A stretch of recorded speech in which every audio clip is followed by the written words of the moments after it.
तब शिष्य ने कहा कि हे गुरुदेव, ऐसी कौन सी आदतें हैं जिनसे मनुष्य का मस्तिष्क कमजोर होता है?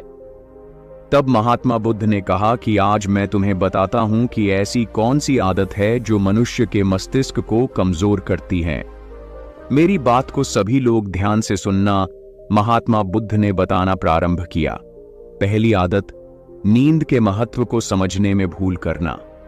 कई ऐसे व्यक्ति होते हैं जो नींद को गंभीरता से नहीं लेते हैं। उनका यह मानना होता है कि ज्यादा सोना समय की बर्बादी होती है।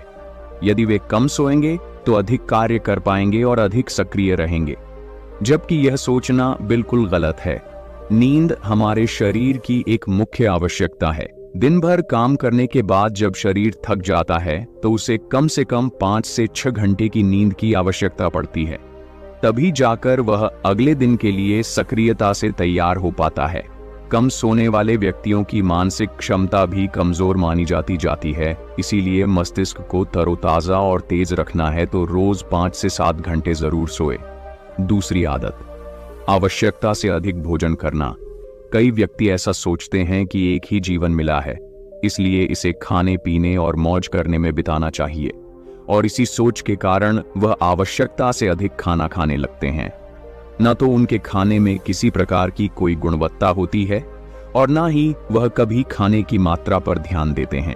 कई लोगों को लगता है कि अधिक खाने से शरीर को अधिक ताकत मिलती है, जबकि ऐसा कुछ नहीं है। अधिक खाने से शरीर में केवल बीमारियां ही लगती हैं। कभी पाचन संबंधी बीमारी तो कभी शरीर का मोटापा। यह सब कुछ खाने की गलत मात्रा और उसकी गुणवत्ता के कारण ही होता है। जब व्यक्ति का शरीर बीमार रहेगा तो इसका असर मस्तिष्क पर भी होगा। इसलिए अपने मस्तिष्क को तेज रखने के लिए सही मात्रा में और सही गुणवत्ता वाला भोजन करना चाहिए।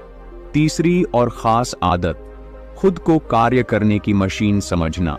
इस संसार में कई ऐसे व्यक्ति हैं जो दिन रात काम के पीछे भागते रहते हैं, और इस बीच ना तो वे अपने शरीर को आराम देते हैं और ना ही कभी अपने परिवार को समय देते हैं। ऐसी आदतों से उनके जीवन में तनाव बढ़ जाता है और एक दिन ऐसी थकान हो जाती है कि फिर वह पहले के जितना सक्रिय नहीं हो पाते हैं। इसलिए अगर आप भी खुद को कार्य करने की मशीन समझ रहे हैं तो आप अपने शरीर को खराब करने के साथ साथ अपने दिमाग को भी खराब कर रहे हैं।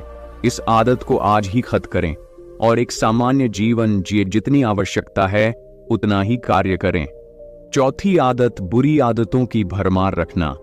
कई व्यक्तियों में आलस्य इतना अधिक होता है कि वह किसी भी काम को ठीक से नहीं कर पाते हैं। उनके शारीरिक और मानसिक